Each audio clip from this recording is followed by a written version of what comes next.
¿Qué tal nuevamente? Vamos a hablar del distrito de San Borja. El distrito de San Borja es probablemente el pionero en todo el Perú en tener ordenanzas que promocionan incentivos edificatorios a través de los criterios sostenibles. A partir de la ordenanza 496 posiblemente se inicie en el Perú toda una, toda una línea de ordenanzas sostenibles. Hablando ya en el presente, esa ordenanza sigue en pie.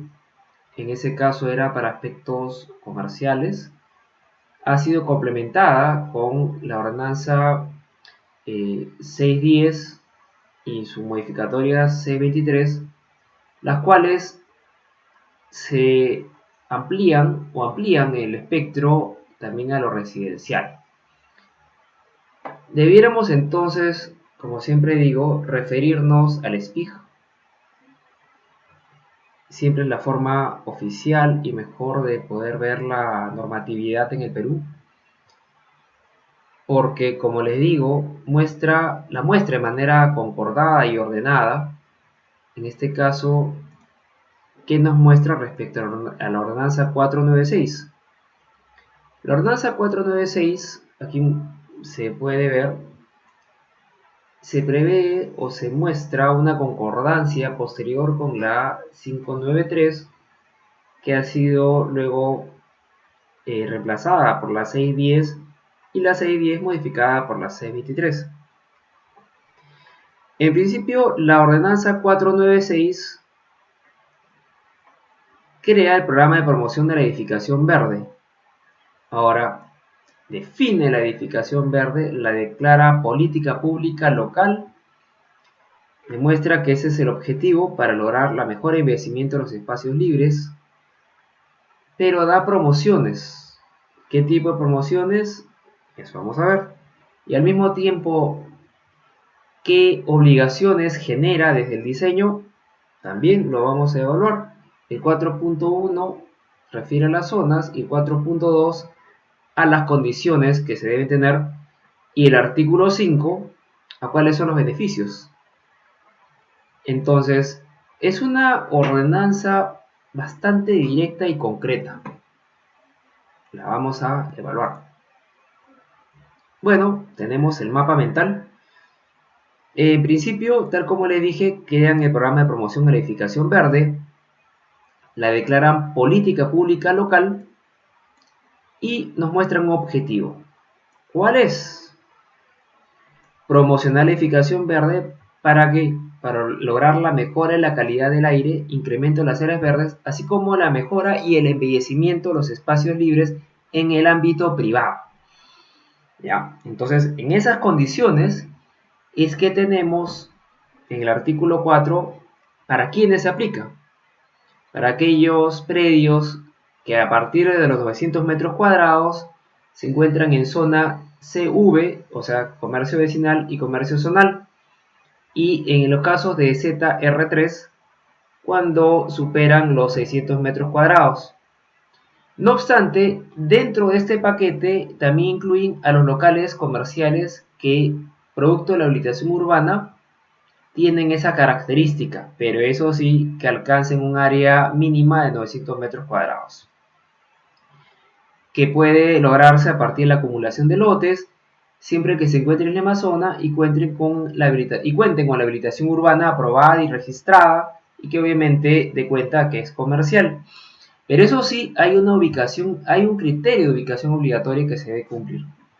O se encuentra frente a una avenida que sea una vía doble carril con separador central y en la esquina de una manzana. Entonces, una de las dos condiciones tiene que cumplirse. Ahora, en el punto 4.2 del artículo 4 nos especifica cuáles son los criterios o las características que deben tener para poder acogerse a esta normatividad, bueno, esta ordenanza. Primero, el área libre mínima, 20%. Ojo, es comercial. Comercial no estabas obligado a tener área libre. a menos que tuvieras otros usos, ¿no? Otros usos no necesariamente comerciales.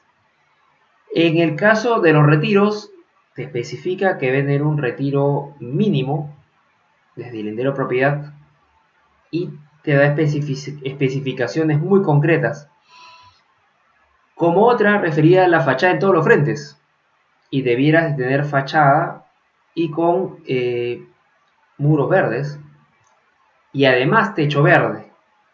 ¿Y cómo debe ser el techo verde? Bueno, es especificado en el anexo 1. Al mismo tiempo, al margen de eso, sobre el tema de los manejos residuos, te obliga o te ves obligado a cumplir con tener contenedores subterráneos según las especificaciones de San Borja, en este caso en la berma lateral de la vía frente a cada edificio, y que debe ser obviamente compatible con los que existen, porque obviamente de esa manera se va a poder recoger, ¿no? Si es de otra estructura, el sistema de recojo no podría cumplir.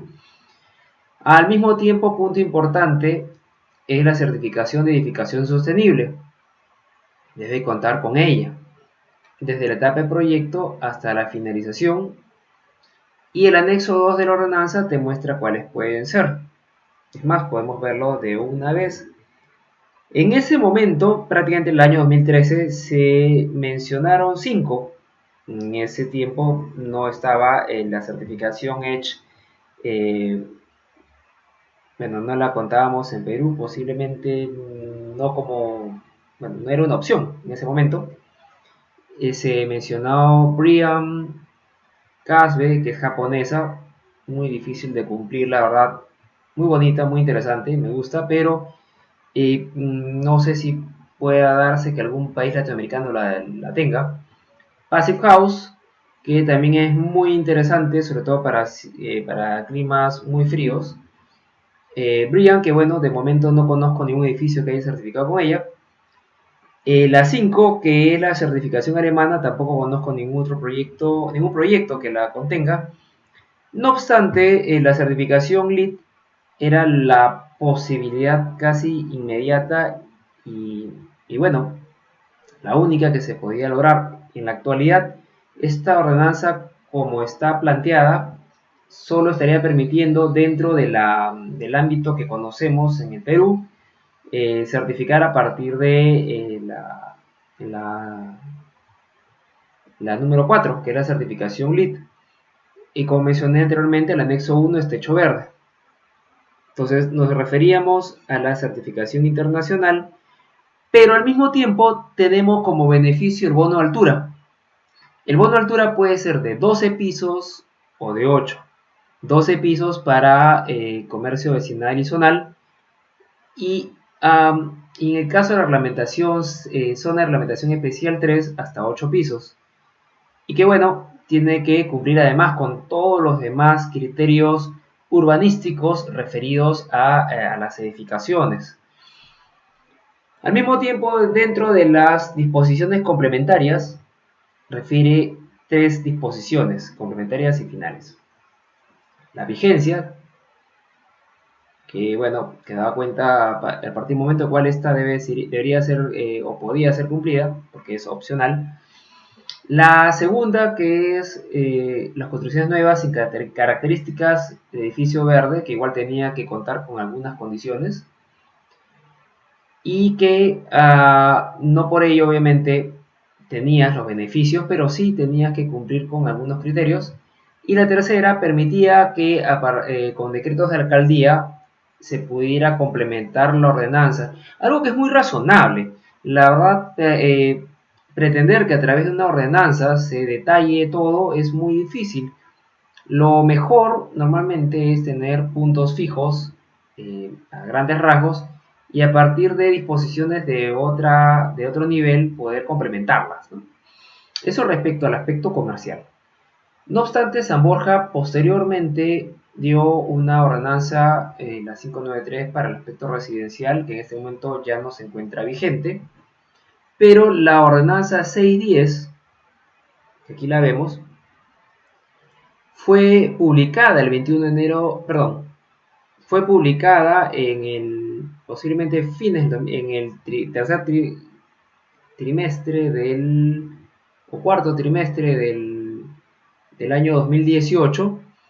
No obstante, se suspende la aplicación de la ordenanza en enero del 2019 y retorna ya luego modificada por la ordenanza 623. Lo interesante de que evalúen la normatividad de la SPIG es que muestran las concordancias. Por ejemplo, este artículo 1, que era propio de la 610, lo es complementado con la 623 de la siguiente manera. El objetivo que fue de la 610 es modificado con la ordenanza 623, como verán. En el caso de la bonificación de altura, aquí se especificaban 4 bonos. Ya luego en la 623 se especifica solamente 2 tipos de bonos y en qué casos se deben de aplicar. Como les digo y refiero, el SPIG es la manera más, digamos, oficial de poder ver la normatividad en el Perú. Acá también ven otra vez que es modificado todo el criterio del artículo 5 a partir de la ordenanza C23 publicada el año pasado en abril. Y así sucesivamente se hacen una serie de modificaciones. ¿Ven? El artículo 7 también se modifica. No queda como se originó al inicio, en la 610. El artículo 9 también. Los anexos de presentación. Y como también el artículo 10 también modificaciones a los predios que tengan la certificación de edificación sostenible. Eso es también importantísimo y muy delicado. Y así sucesivamente hasta que tenemos que, como les digo, tener la cautela de poder ver la concordancia. Quien descarga únicamente la ordenanza 610 puede encontrarse con algunos aspectos que no va a ser necesariamente vigentes. Sugiero descargar a través del SPIG. Y respecto al mapa mental de la ordenanza 610 modificada por la 623, a ver, vamos a tratar de hacer lo más conciso posible. Tenemos en principio que queda definido la edificación sostenible y el jardín sostenible. Dos aspectos complementarios importantes, porque cuando se habla de edificación sostenible no necesariamente nos estamos refiriendo también al, al jardín, al área verde, ¿no? Entonces, por ejemplo, ¿qué es una edificación sostenible? Es aquella que se diseña, construye y utiliza bajo la concepción integral de respeto al medio ambiente. Por ejemplo, entonces ya hay una definición para esta ordenanza. Luego, protección y uso eficiente del agua y la energía, conservación de materiales, mejora el bienestar, impacto ambiental mínimo y maximizando el retorno de inversión durante su ciclo de vida. Bueno, digamos que al menos de forma nominal es la intención, ¿no? En el caso del jardín sostenible, ¿cómo se define? Aquel que es una técnica de ajardinamiento denominada también cero jardinería. Obviamente, lo podemos resumir en el uso de plantas nativas que como consecuencia reduce el uso de agua y energía. No olvidar que Lima es parte parte del desierto, ¿no? El desierto costero de esta zona del Pacífico, ¿no? Y obviamente los requerimientos de agua nos da como consecuencia que no tengamos plantas nativas de gran requerimiento hídrico, definitivamente, ¿no? Cualquier parte de la flora que vemos y que requiere mucha cantidad de agua no es propia de nuestra zona y obviamente en una zona desértica requiere que sea regada con continuidad con agua que no necesariamente vamos a encontrar de manera natural. Tanto así que la gran distorsión que hay en la actualidad es que gran parte del riego de áreas verdes en Lima se da con agua potable. Bueno, objetivo y finalidad de la ordenanza 610, que es de aspecto residencial, es incrementar áreas libres y retiros en las edificaciones. Obviamente entender el área libre como la posibilidad de tener mayores también áreas verdes, y retiro porque eso es un aporte hacia el exterior que no solamente va a ser de manera, digamos, dura, sino también con ajardinamiento, si es que existe la palabra, simplemente con jardines, vamos a decirlo mejor de esa forma. Y buscamos o se busca promover el uso eficiente de los recursos, agua, energía, tener un manejo adecuado de los residuos y, como se dijo ya en otro momento, mejorar los espacios exteriores. Y el ámbito de aplicación, zona diferenciadas A, B, C, D, E. Hay una bonificación de altura, importante considerar. Esta bonificación de altura se da dependiendo, en principio, de la altura máxima permitida, que eso se aprobó con una ordenanza metropolitana, la 1063, que es modificada por la 1444 de Lima. Entonces, y como les digo, la bonificación de altura. La bonificación de altura se otorga para edificios multifamiliares, pero tomando en cuenta la ubicación, es decir, el área diferenciada, el tamaño, o sea, es decir, el área, el frente del lote. Y bueno, y deben de contar con estándares internacionales de edificación sostenible en su etapa de proyecto y conformidad de la edificación. Ojo, son dos momentos. Y obviamente hay una altura bono 1, bono 2. Las condiciones de los terrenos para la aplicación es según el cuadro 1. Eso vamos a ver un instante. Y también hay no aplica en la acumulación de beneficio altura, o sea, es solamente a partir de la altura máxima permitida de acuerdo a la ordenanza 1444 y la 1063, que se muestran en el plano de alturas vigentes. Eso es importante considerar. ¿Ya? A ver, entonces, hasta ahí podríamos decir lo siguiente. A ver, tenemos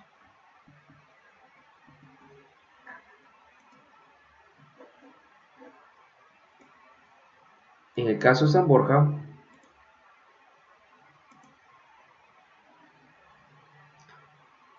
cinco áreas. Áreas diferenciadas A, B, C, D y E. Bueno, acá falta acá, E.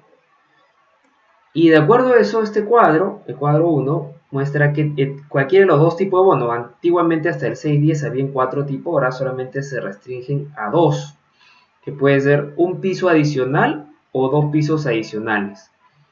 Y obviamente hay una observación. En principio se pide en función al área mínima de terreno y el frente mínimo que considere unos mínimos. Y en función de eso se da como bonificación 1 o 2 pisos. El mayor de las bonificaciones es de 2 en RDA, que es el bono 2. Y aquí ven los casos, ¿no? San Borja Norte, San Borja Sur, Parque El Norte, de Parque Sur, Avenida Álvarez Barrenechea, Boulevard, y no aplicable en la Avenida Javier Prado Este.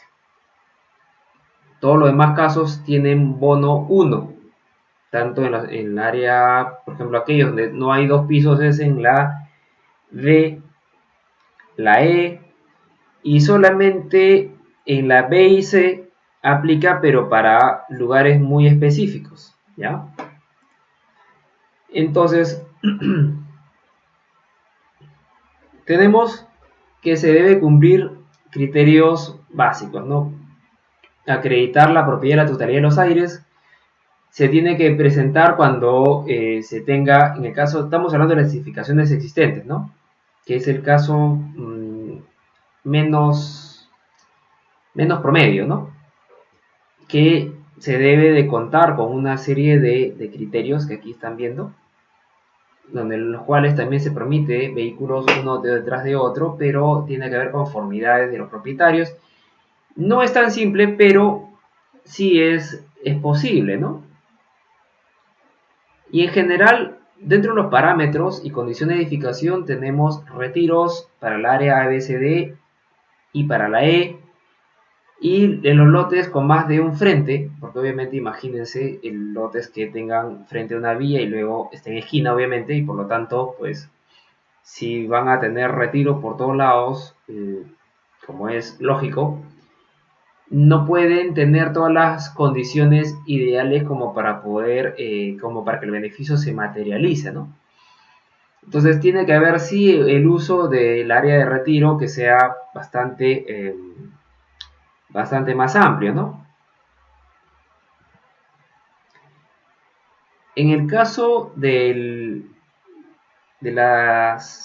los cercos, ingreso de estacionamiento y una serie de criterios que son exigidos para que al ser cumplidos puedas tú tener el beneficio, ¿no? Es decir, te dan el bono de un piso o dos pisos, pero tienes que tener un cerco con unas características, retiro mínimo 1 metro, porque tienes que tener destinada para jardines sostenibles, tienes que tener ingreso para estacionamiento no más de un punto y por la vía de mayor afluencia, y bueno, es lo normal, ¿no? No es usual tampoco tener demasiados puntos vehiculares, pero si, por ejemplo, hay condicionamientos sobre el uso exclusivo de estacionamiento en el caso de semisótano, el primer piso como estacionamiento tiene que ser en esas condiciones. Eh, Jardines sostenibles, eso sí, y te dicen qué área, el 50%, y el uso de contenedores segregados. Entonces, retornando a nuestro mapa mental, tenemos que para edificaciones existentes tenemos bono 1 de ampliación, los retiros que deben tener unas características muy concretas, los cercos también, el ingreso para estacionamiento sobre un punto de acceso, y se puede agregar otro cuando se tienen más de 1500 metros cuadrados. ¿Qué uso del semisótano? Solamente para estacionamiento, mientras que tú puedes ver que otras ordenanzas no debes tener semisótano. Esta, por ejemplo, sí te permite, pero no puede ser en ningún caso para uso de vivienda. Eh, Al mismo tiempo, el primer piso como estacionamiento te indican en qué caso se puede y cómo debe de ser. Al mismo tiempo, estacionamiento para bicicleta, que es exigido y se puede ubicar únicamente en el primer nivel o el primer piso de estacionamiento y en ningún caso en niveles inferiores o superiores al indicado, ¿no? Un poco la idea es que obviamente no desplace la bicicleta al octavo piso, al séptimo piso y no uses el ascensor para ello. Y tampoco obligues a la persona a subirla por la escalera, sino que se quede abajo. Los jardines sostenibles, tanto azotea común o exclusiva, y qué criterios debe tener, ¿no? Plantas nativas, eh, obviamente por lo tanto bajo o nulo consumo de agua. Bueno, nulo consumo de agua un poco difícil, ¿no? No hay vegetación que no requiera un mínimo nivel de riego, ¿no? Y también se exige una serie de criterios dentro de los cuales, además de que no solo son jardines sostenibles normales, sino jardín sostenible arborizado, entendiendo eso en el sentido no como anormal, sino que tiene un complemento bastante más exigente, ¿no?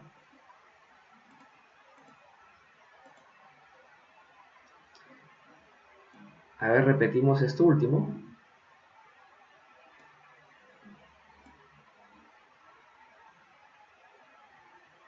Retiros, cerco, ingreso para estacionamiento, uso del semisótano, primer piso como estacionamiento para bicicletas, jardines sostenibles, jardín sostenible arborizado y uso de contenedores segregados, así como otros parámetros y condiciones que se van a aplicar.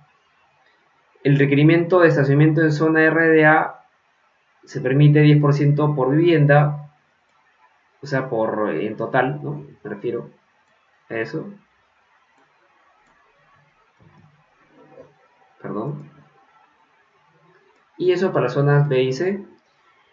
Estaba dejando para el final el H, que es la acreditación en edificación sostenible, y al igual que el anterior, no diferencia que una certificación tenga más peso que otra.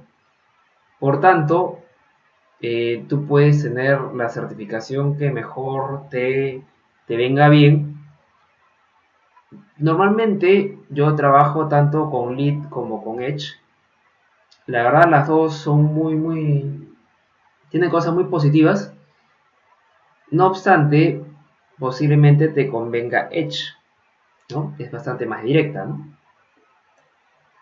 Ahora, beneficios adicionales también hay, y eso es importante considerar sobre los beneficios adicionales, y eso también quería hacer un hincapié. Cada ordenanza que tiene promoción a los criterios edificatorios por medio de condiciones sostenibles, tienen un detalle que las diferencia. Por ejemplo, más allá de todo lo que hemos hablado, a las personas naturales o jurídicas que hayan concluido ya un edificio verde hasta la etapa de finalización y certificación final, según la ordenanza o la 593, que era la anterior a esta, en zona RDB o RDM, se les va a otorgar un beneficio adicional por cada edificio verde que construyan. Ahora, ¿qué beneficio adicional es? Bueno, mayor flexibilidad únicamente en lo que respecta a parámetros de área libre, área unidad de vivienda y requerimiento de estacionamientos. Ahora, este beneficio, ojo, es aplicable únicamente a los proyectos de edificio verde posteriores que se desarrollen en las áreas diferenciadas A, B y C.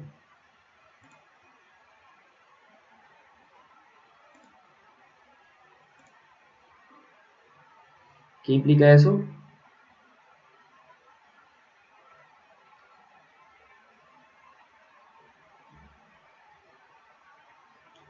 Pues bueno, aquí están los beneficios adicionales. Área mínima por unidad de vivienda, área libre y estacionamientos requeridos.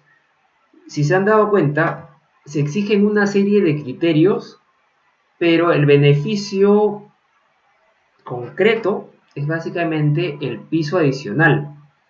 No obstante, si construyes totalmente una edificación hasta la finalización o sea, la conformidad, a la persona natural, bueno, o jurídica, normalmente va a ser una persona jurídica, le van a dar estos beneficios en función al área donde se ubique el siguiente proyecto. Entonces, es una forma pues de tener continuidad y de hacer un buen trabajo, ¿no? Es muy importante considerar ese aspecto, ¿no?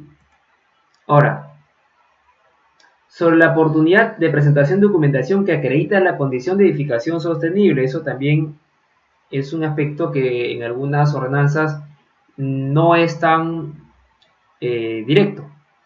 Bueno, de los planos de anteproyecto y proyecto, tenemos que entender que en la presentación de anteproyecto presentas el anexo 3, el 4, la presentación del proyecto el 3, 4 y el 5, y en la finalización debes de presentar la conformidad de obra y declaración de fábrica, la cual será emitida por la municipalidad cuando se acredite la certificación según el anexo 1.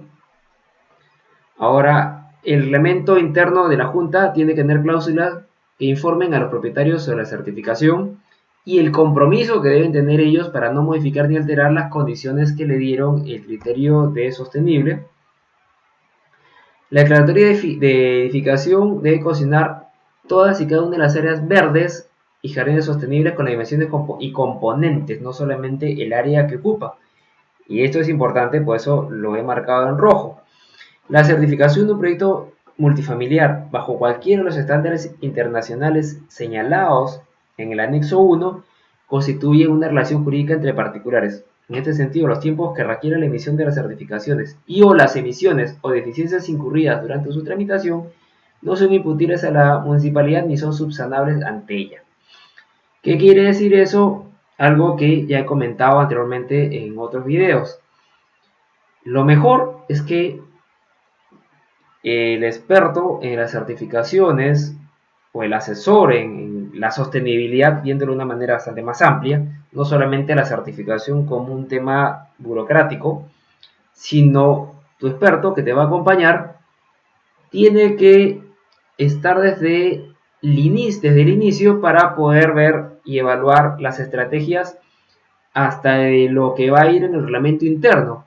O sea, no es solamente un simple papeleo que tiene que ingresar para la certificación, sino también acompañarte para que puedas concatenar el aspecto legal nacional con la certificación, porque la certificación internacional tiene un criterio, obviamente internacional, y la legislación nacional otro, y tienes que encontrar una forma de concatenar los dos aspectos. Y por eso es importante que se participe desde el inicio, no llamarlo ya cuando prácticamente todo está hecho y tratar de cuadrar la información. Eso no es lo mejor. Lo mejor por eso es que inviertas de la mejor manera el dinero, como planteando un criterio desde el inicio que te conlleve a un buen resultado. Ahora, si se pueden modificar los predios que tengan certificación de edificación sostenible, no. Punto importante. Sobre el registro de edificaciones sostenibles, la certificación va a ser registrada en la base catastral del municipio y correspondiente a la unidad inmobiliaria. La publicidad y buenas prácticas, bueno, estás obligado a que si se ha obtenido la certificación, no la escondas, sino que más bien promociones de que existe, de que está, ¿no? Y tiene que ser en un material, una placa de material permanente, de tal manera que guardando las formas de la certificación, porque cada certificación tiene su criterio de marketing, que no puede ser roto así nomás, tienes que cumplir también con este aspecto. Sobre el artículo 14, sobre el compromiso con los desarrolladores inmobiliarios, que cada multifamiliar sostenible debe preparar una cartilla o manual de usuario detallado y debe ser entregado al propietario de cada departamento, y esto un poco tiene relación con que el reglamento interno de la Junta de Propietarios no puede escoger simplemente el que utiliza o se utiliza para todos los edificios y que solamente se hace unos cambios. Tiene que ser específico tomando en cuenta la certificación que ha tomado, los criterios que la llevaron para certificar y así como aquellas cosas o criterios que te llevaron a aprobar el proyecto. Y al mismo tiempo cómo debe de conservar la edificación el propietario, y por eso también dice que las personas encargadas de la venta deben informar a detalle sobre estas características de sostenibilidad. Y ojo, porque esto es importantísimo, el artículo 14, se debe permitir la visita y control anual al interior de las edificaciones y departamentos, no solamente áreas comunes. Esto es algo que también es muy similar en el caso del Fondo Mi Vivienda Verde, que también exige que en las cláusulas se tome en cuenta de que aquel que aplica con el Fondo Mi Vivienda y tiene este bono adicional debe permitir el acceso también al área netamente privada. Eso es importante que se tome en cuenta, sobre todo para las cláusulas. Por eso digo de que tu experto tiene que guiarte por el aspecto no solamente de la certificación, sino también legal. Y un poco, quien les habla un poco con experiencia, hace muchos años también con el aspecto del conocimiento de las juntas de propietarios, que tienes que saber incluir todos estos aspectos para que sea un cuerpo único y que tenga coherencia y no tengas dos artículos que se contrapongan. Por eso digo que quien te acompañe, que mejor te acompañe desde el inicio. Y bueno, también importante sobre la restricción de bonificación de altura, que no son acumulables, sino que a partir de la altura máxima es ese piso o dos pisos adicionales. Para evitar que haya malentendidos, se definió ponerlo en una disposición complementaria, transitoria y final. Entonces, sobre los jardines sostenibles, las edificaciones se debe entender de que en las edificaciones residenciales hay obligatoriedad, al margen de no haber tenido o no haberse acogido a la certificación, que se debe considerar también los artículos, el literal G del artículo 7, ¿no? Entonces, esta es una ordenanza muy interesante. eh, Como ven, tiene muchas obligaciones desde la A hasta la K. No obstante, dadas las evidencias, ya hay proyectos que han aplicado a esta. Y se ve de que sí se llega a tener un buen nivel de beneficio a partir de ese piso. Y más aún, como verás, si es que vendes o desarrollas o eres un desarrollador, vas a tener beneficios adicionales a partir del segundo, que ya van a referir a las áreas mínimas y a otros aspectos que has visto, ¿no? Entonces, a diferencia de otras ordenanzas que ya te lo dan desde el inicio, no tienes que pasar por uno previo, eh, ves con ello de que no es lo mismo entender una ordenanza, porque la de Miraflores, como veremos en un video, en otro video, por ejemplo, cuenta con unos aspectos y te permite, por ejemplo, la transferencia de un contexto de uno en otro, ¿no? Porque puede que no esté una edificación que no aplique a un piso adicional, una zona no aplique a un piso adicional. No obstante, en el caso, por ejemplo, de Miraflores, si no aplica, al menos puedes, si tienes en cuenta los criterios sostenibles, guardar área que puedes luego comercializar. Ya eso lo explicaré en su momento. Importante por eso conocer cada uno y su contexto. Bueno, soy Luis Fernando Espinosa Castillo. Estoy a tus órdenes para consultas específicas o adicionales. Muchas gracias.